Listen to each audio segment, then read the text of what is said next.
Quantum physics. Hi, ബൈജിരാജ് ശാസ്ത്രലോകത്തിലെ പുതിയൊരു വീഡിയോയിലേക്ക് എല്ലാ കൂട്ടുകാർക്കും സ്വാഗതം. ഇപ്പോൾ ഒരാൾ അയച്ചു തന്ന മെസ്സേജാണ്. നമുക്ക് പ്രാവശ്യം ക്വാണ്ടം ഫിസിക്സിൻ്റെ ഒരു 100ാം വാർഷികം ആഘോഷിക്കുന്ന സമയത്തെ എന്താണ് ക്വാണ്ടം ഫിസിക്സ് എക്സാമ്പിളോട് കൂടി ഒന്ന് പറയുകയാണെങ്കിൽ മറ്റ് സാധാരണ ഫിസിക്സുമായിട്ട് ഇതിനെന്താണ് വ്യത്യാസം എന്നുള്ളത് ഒന്ന് ഷോർട്ടായിട്ടൊന്ന് ഇടാൻ പറ്റുമോ?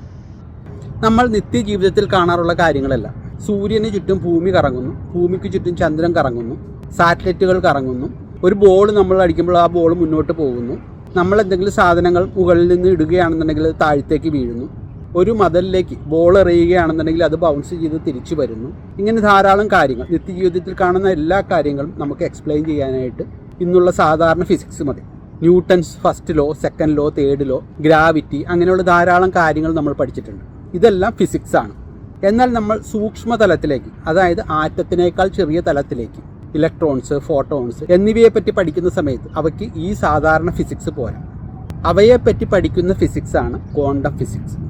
ക്വാണ്ടം ഫിസിക്സ് നമ്മളിപ്പോൾ സാധാരണ ഉപയോഗിക്കുന്ന ഫിസിക്സിൽ നിന്ന് തീർത്തും വ്യത്യസ്തമാണ്.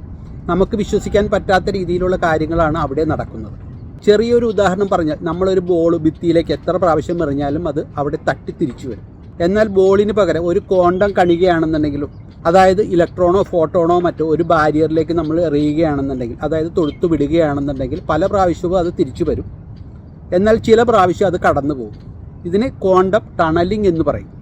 ഇതുപോലുള്ള പല പ്രതിഭാസങ്ങളും ക്വാണ്ടം ഫിസിക്സിലുണ്ട്.